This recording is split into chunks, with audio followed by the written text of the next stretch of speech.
Well, you guys, we miss human nature. It took us all weekend to assemble this. There's still some problems with the electronics, but it's almost there. Uh, so, next year we're going to have this out there. I promise. Alright?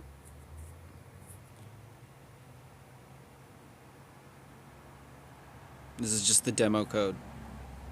We got code that displays DNA and rainbows.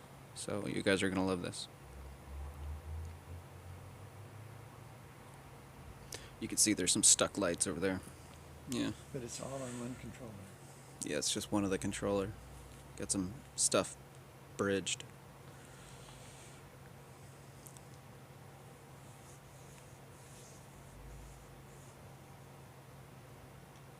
Luckily, we have 30 more controllers, right? And it wasn't the hugest pain in the ass soldering the whole thing up. That wasn't the biggest deal. Or the controller, I mean. Not by a long shot. No, everything else was the pain in the ass. Everything was a pain in the ass. Oh, I hope people enjoy this.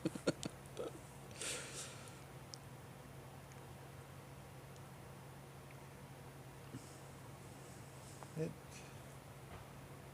really is going to be so impressive when you've got your code running on it, and all the Running the human genome.